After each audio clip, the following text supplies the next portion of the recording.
Hello, my internet family of miscreant movie viewers.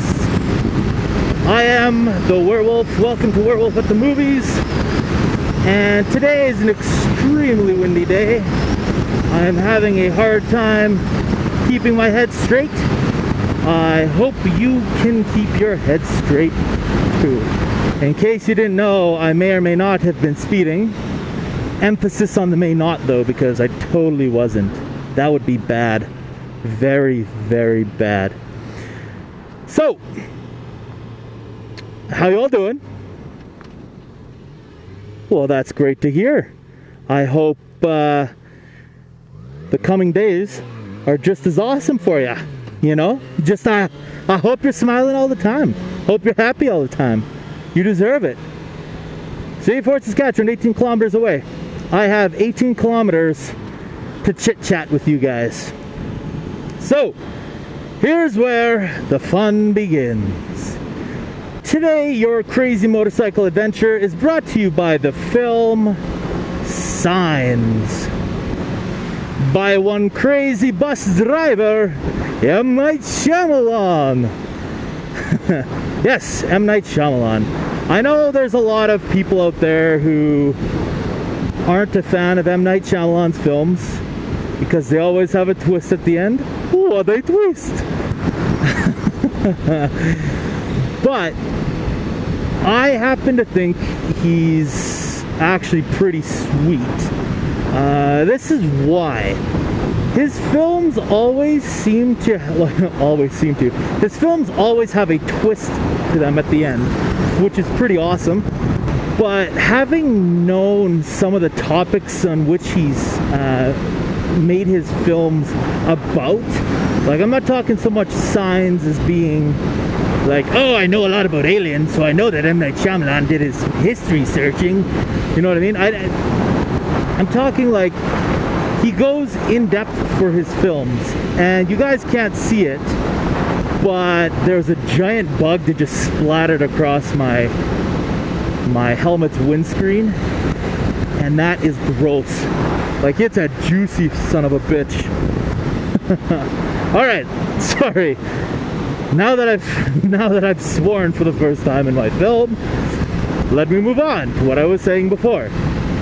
I find that he does a lot of research into his films that a lot of people don't give him credit for. So, for example, with Signs, there was the crop circles, and most people think that it's just like crop circles are just crushed down and stuff, right?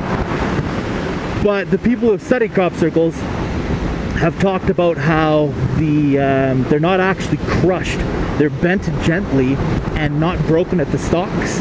And if you look carefully in the movie Signs, when he's walking into the crop circle, you'll see that they're not actually broken crops. They're actually bent over.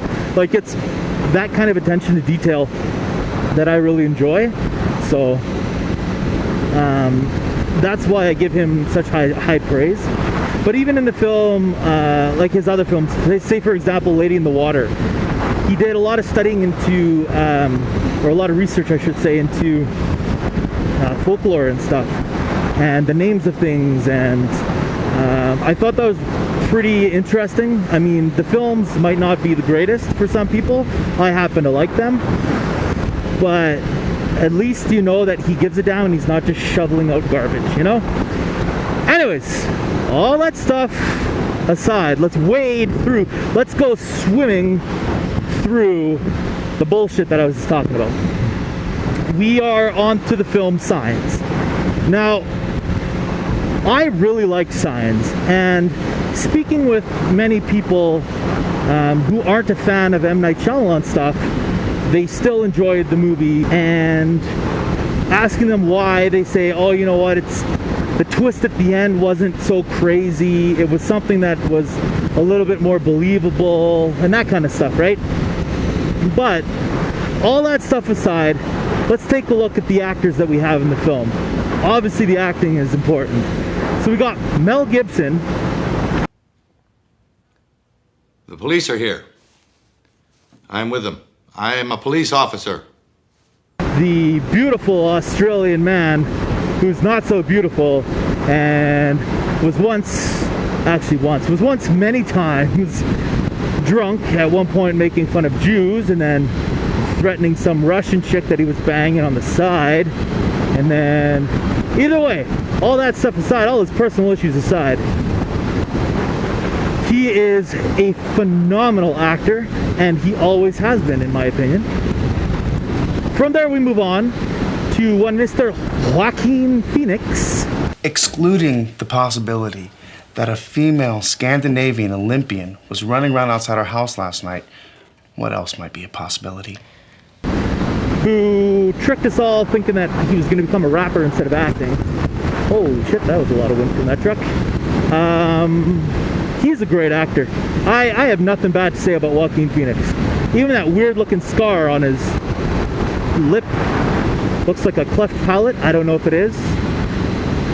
Even then, he's still a great actor. Like, I don't know, knocks it out of the park. For those of you who've seen the film, you'll get that little film reference. He knocks it out of the park.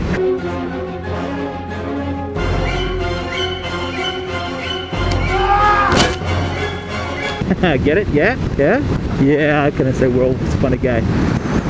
Moving on from there, we have a young Rory Culkin. He fell on me. He wanted to kill Bo. If you know that last name, that's because his brother is Macaulay Culkin, of such fame as being Michael Jackson's little best friend, which is creepy. But not to mention the Home Alone series 1 and 2, because number 3 didn't really count, because if Macaulay Culkin's not in it, then it's not Home Alone, in my opinion. But he's also, you know what, why am I talking about Macaulay Culkin? This is Rory Culkin's time to shine, boys and girls. Rory Culkin, incredible job at acting. The kid's gonna make it far in life, you know what I'm saying? And the last little actress, at the time she was little, is Abigail Breslin. Why do you talk to Mom when you're by yourself? And she is phenomenal. Like, I don't know where this chick came from or what magical pixies gave birth to her, but she is a great actress. Even at the young age of, like, what, she was 6 or something in this film. She kicked ass. And then she went on to do things like War of the Worlds and stuff like that. But she's just a great little actress. And I don't know how old she is now, so maybe she's not little. So my chances of her watching this film are super slim. So I don't think she's going to get offended, because she will never have seen this. But she kicks ass, even for a young actress. Like, what the fuck do I know? I'm not an actor. I just watch the things.